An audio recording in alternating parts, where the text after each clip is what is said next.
ಈಗ ಇಲ್ಲಿ ನಾನು ರಘು ದೊಡ್ಡರಿಗೆ ಒಂದು ಕ್ವಶನ್ ಕೇಳಬೇಕು. ರಘು, ಇಲ್ಲಿ ಪಾಯಿಂಟ್ ಏನು ಅಂತ ಹೇಳಿದ್ರೆ, ಅಧಿಕಾರಗಳೇ ಇಲ್ಲದಾಗ, ಅಧಿಕಾರಗಳೇ ಇರಲ್ಲಪ್ಪ ಅವ್ರಿಗೆ, ಈ ಒಳ ಮೀಸಲಾತಿ ಮಾಡೋದು ಇರಲಿಲ್ಲ.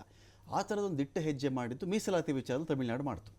ತಮಿಳುನಾಡು ಮಾಡಿ ಜಯಲಲಿತಾ ಅವರು ಒಂದು ಪಕ್ಷದ ಅಲ್ಲ, ಎಲ್ಲ ಪಕ್ಷದವರು ಕರ್ಕೊಂಡು ಕೂತು ಇಂದಿರಾ ಸಹನಿ ವರದಿ ಎಲ್ಲ ಒಪ್ಪಕ್ಕಾಗಲ್ಲ ನಾನು, ಈ ಇದರಲ್ಲಿ ಈ ಸೆಕ್ಷನ್ನಲ್ಲಿ ನಮ್ದೆಲ್ಲ ಒಟ್ಟಿಗೆ ಸೇರಿಸ್ಬಿಡಿ, ಯಾರೂ ಕೆಮ್ಮಕ್ಕಾಗಲ್ಲ, ಯಾರೂ ಮಾತಾಡೋಕ್ಕಾಗಲ್ಲ ಅವಾಗ ಅಂತ ಕೊಟ್ಟು ಹಿಡಿದ್ರು.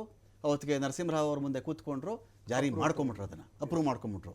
ಒಳ ಮೀಸಲಾತಿ ವಿಚಾರದಲ್ಲಿ ಇದ್ದದ್ದೇನು ಅಂದರೆ, ಈಗ ಈ ಬ್ರಾಕೆಟ್ ಒಳಗಡೆ ನಿಮ್ಗೆ 17% ಕೊಡ್ತೀವಾ, 8% ಕೊಡ್ತೀವಾ, 5% ಕೊಡ್ತೀವಾ, 5% ಒಳಗಡೆ ನೀವು ಸಮುದಾಯಗಳು ಬೇಕಾದ್ರೆ ಆ ಕಡೆ ಈ ಕಡೆ ಮಾಡ್ಕೊಂಡು ಏನು ಬೇಕಾದ್ರೂ ಮಾಡ್ಕೊಳ್ಳಿ. 5% ದಾಟ್ಕೊಡ್ದು, 17% ಇಟ್ಟಿದ್ದೀರಾ ನೀವು, ದಾಟ್ಕೊಡ್ದು. ಈ ಒಂದು ವಿಚಾರಗಳಿದ್ದಾಗ ಆಗಸ್ಟ್ 2024ಕ್ಕಿಂತ ಮುಂಚೆ ರಾಜ್ಯಗಳಿಗೆ ಅಧಿಕಾರವೂ ಇರಲಿಲ್ಲ.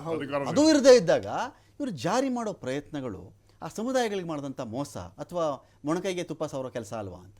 ಅಬ್ಸಲ್ಯೂಟ್ಲಿ ಅದನ್ನೇ ಹೇಳಕ್ ಹೋದೆ ನಾನು. ಏನು ಮೊನ್ನೆ ಸುಪ್ರೀಂ ಕೋರ್ಟ್ 1996 ಟರ್ನ್ ಓವರ್ ಮಾಡ್ತು, ಅಲ್ಲಿಂದ 2024 ರಾಜ್ಯಗಳಿಗೆ ಅಧಿಕಾರನೇ ಇರಲಿಲ್ಲ. ನೀವು ಸಬ್ ಕ್ಯಾಟಗರೈಸೇಷನ್ ಬಗ್ಗೆ ಚರ್ಚೆ ಮಾಡೋ ಅಧಿಕಾರನೂ ಇರಲಿಲ್ಲ.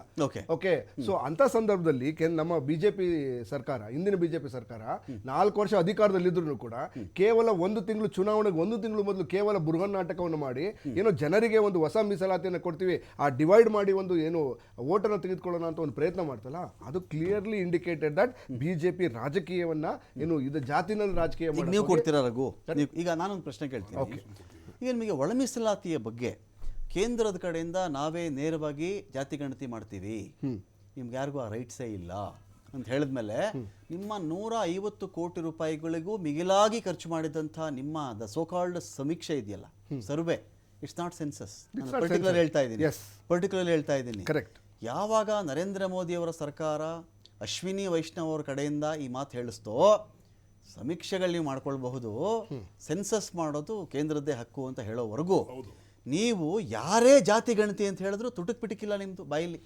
ಈಗ ಹೇಳ್ತಾ ಇದ್ದೀರಲ್ಲ, ಇಲ್ಲ ನಾವು ಸಮೀಕ್ಷೆ ಅಷ್ಟೇ ಮಾಡಿದ್ದು ಅಂತ ಹೇಳ್ತಿದ್ದೀರಲ್ಲ, ಈ ಸ್ವರವೇ ಇರಲ್ಲ ನಿಮಗೆ. ಈಗಲ್ಲ ಸುಳ್ಳು ಹೇಳ್ಬಾರ್ದು ನನಗೆ, ಈ ಸ್ವರವೇ ಇರಲಿಲ್ಲ. ಸಾಮಾಜಿಕ, ಶೈಕ್ಷಣಿಕ, ಆರ್ಥಿಕ ಎಲ್ಲ ಹೇಳ್ಬಿಟ್ಟು ನೀವು ಅದನ್ನ ಮಾಡ್ತಾ ಇದೀವಿ ಅಂತ ಹೇಳ್ಕೊಂಡ್ರಿ. ಎಲ್ಲ ಕಡೆ ಜಾತಿ ಗಣತಿ ಅಂತ ಬಂದಾಗ ಮಗುಮ್ಮಾಗಿದ್ರಿ, ಒಳ್ಳೆ ಫಲ ಬಂತ, ಬೆಳೆ ಬಂತ, ತಗೊಂಡು ಆರಾಮಾಗಿರೋಣ ಅಂತ. ಯಾವಾಗ ಅಲ್ಲಿ ಕೇಂದ್ರಕ್ಕೆ ಟಕ್ಕರ್ ಕೊಟ್ಟರು, ಈಗ ಆ ವಿಷಯ ಬಿಟ್ಬಿಟ್ರಿ, ನಮ್ದೇನು ನಡೆಯಲ್ಲ ಇಲ್ಲಿ ಅಂತ ಬಂದ್ಬಿಟ್ರಿ ಒಳ ಮೀಸಲಾತಿಗೆ. ಈಗ ಜ್ಞಾನೋದಯ ಆಗ್ಬಿಡ್ತಾ ನಿಮ್ಗೆ. ಕೇಂದ್ರ ಸರ್ಕಾರ ಮೊದಲನೇದಾಗಿ ಜಾತಿ ಏನು ಇದನ್ನ ಸಮೀಕ್ಷೆಯನ್ನ ಮಾಡ್ತೀನಿ ಅಂತ ಬಂದಿರೋದಕ್ಕೆ ಫಸ್ಟ್ ರಾಹುಲ್ ಗಾಂಧಿ ಅವರು ಥ್ಯಾಂಕ್ಸ್ ಹೇಳ್ಬೇಕು. ಯಾಕೆಂದ್ರೆ ರಾಹುಲ್ ಗಾಂಧಿ ಅವ್ರು ಕೇಳಿದಾಗ ಇಲ್ಲ ನಾನು ಮಾಡಲ್ಲ ಅಂತ ಹೇಳಿ ಅವರನ್ನ ಏನು ವರ್ಬಲ್ ಅಬ್ಯೂಸ್ ಮಾಡಿರ್ತಕ್ಕಂಥ ನೋಡಿದ್ದೀರಿ ನೀವು.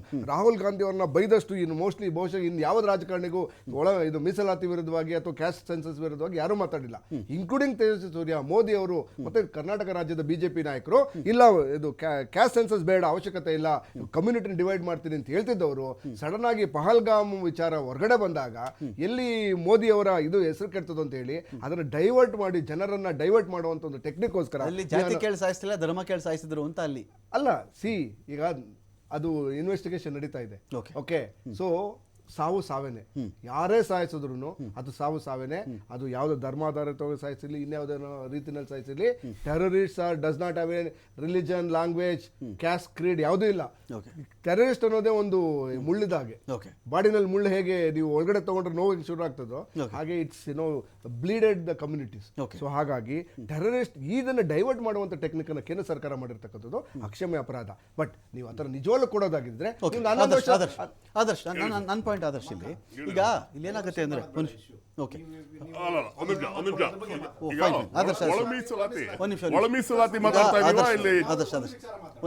ಜಾತಿ ಸಮೀಕ್ಷೆ ಬಗ್ಗೆ ಮಾತಾಡ್ತಾ ಇದೀವ, ಅದನ್ನ ಸ್ವಲ್ಪ ಕ್ಲಾರಿಟಿ ಬೇಕು. ಜಾತಿ ಇವತ್ತು ಮಾತಾಡ್ತಿರೋ ಸಬ್ಜೆಕ್ಟ್ ಒಳ ಮೀಸಲಾತಿ ಎಲ್ಲರೂ ಮಾತಾಡ್ಬಿಡಿ.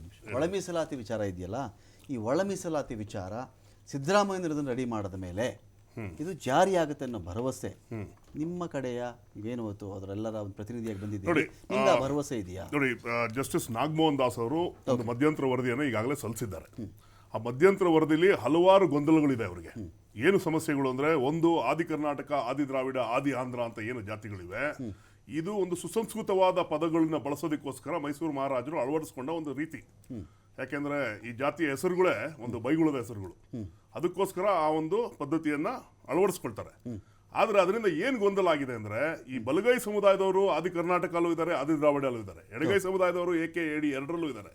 ಈ ಗೊಂದಲವನ್ನ ಬಗೆಹರಿಸೋದಕ್ಕೋಸ್ಕರ ಇನ್ನೊಂದು ಸಮೀಕ್ಷೆ ಆಗ್ಲೇಬೇಕು, ಸರಿಯಾಗಿ ಅವ್ರ ಜಾತಿ ಹೆಸರುಗಳನ್ನೇ ಬರೆಸಬೇಕು ಅನ್ನೋದು ಒಂದು ವಿಚಾರ. ಅಷ್ಟಲ್ಲದೆ ಇದನ್ನ ಯಾವುದೋ ಒಂದು ಹಳೆ ಸಮೀಕ್ಷೆ ಮೇಲೆ ಆ ಆಧಾರದ ಮೇಲೆ ಮಾಡಕ್ ಆಗೋದಿಲ್ಲ. ಯಾಕಂದ್ರೆ ಸುಪ್ರೀಂ ಕೋರ್ಟ್ ವರದಿಯಲ್ಲಿ ಬಹಳ ಕ್ಲಿಯರ್ ಆಗಿ ಹೇಳಿದೆ, ಎಂಪರಿಕಲ್ ಡೇಟಾ ಇಟ್ಕೊಂಡೇ ಮಾಡಬೇಕು. ಈ ಒಳ ಮೀಸಲಾತಿ ಮಾಡಂಗಿದ್ರೆ ಯಾವುದೇ ಒಂದು ಆಮೇಶ ಒಡ್ಡಕ್ಕಾಗ್ಲಿ ಇಲ್ಲ ಯಾವುದೋ ಒಂದು ಚುನಾವಣೆ ಗಿಮಿಕ್ ರೀತಿಯಲ್ಲಿ ಮಾಡಕ್ ಆಗೋದಿಲ್ಲ. ಎಂಪರಿಕಲ್ ಡೇಟಾ ಕಲೆಕ್ಟ್ ಮಾಡಿ ಅದರ ಆಧಾರದ ಮೇಲೆ ಮಾಡಬೇಕು ಅನ್ನೋ ಕಾರಣಕ್ಕೋಸ್ಕರ ನಾಗಮೋಹನ್ ದಾಸ್ ಅವರು ಇನ್ನೂ ಒಂದು 90 ದಿನ ಎಕ್ಸ್ಟ್ರಾ ಕೇಳಿದ್ದಾರೆ. ಇವತ್ತಿಂದ ಸಮೀಕ್ಷೆ ಶುರು ಆಗಿದೆ. ನಮಗೆ ಸಂಪೂರ್ಣ ಭರವಸೆ ಇದೆ. ನಮಗೆ ಅದಲ್ಲದೆ ಇನ್ನೊಂದು ಹೇಳ್ತೀನಿ, ಕರ್ನಾಟಕ ರಾಜ್ಯದಲ್ಲಾಗ್ಲಿ ಇಡೀ ಭಾರತ ದೇಶದಲ್ಲಾಗ್ಲಿ ಈ ಅಲೆಮಾರಿ ಸಮುದಾಯಗಳು ಅಂತ ಏನಿದಾವೆ, ಕರ್ನಾಟಕ ರಾಜ್ಯದಲ್ಲಿ 51 ಪರಿಶಿಷ್ಟ ಜಾತಿಯಲ್ಲಿರುವ ಅಲೆಮಾರಿ ಸಮುದಾಯಗಳು, 23 ಅಲೆಮಾರಿ ಪಂಗಡದಲ್ಲಿ ಪರಿಶಿಷ್ಟ ಪಂಗಡದಲ್ಲಿ ಇರುವ ಸಮುದಾಯಗಳು ಅಲೆಮಾರಿ ಸಮುದಾಯಗಳು ಅಂತ ಅಧಿಕೃತವಾಗಿ ಘೋಷಣೆ ಆಗಿದೆ. ಅಲೆಮಾರಿ ಸಮುದಾಯಗಳ ಯಾವುದೇ ಒಂದು ಡೇಟಾ ಯಾವ ಸರ್ಕಾರದಲ್ಲೂ ಇಲ್ಲ. ಸೊ ಮೊಟ್ಟ ಮೊದಲನೇ ಬಾರಿಗೆ ನಮ್ಮ ಡೇಟಾ ಕಲೆಕ್ಟ್ ಆಗುತ್ತೆ ಅನ್ನೋದು ಒಂದು ಬಹಳ ಸಂತೋಷಕರವಾದ ವಿಚಾರ ನಮಗೆ.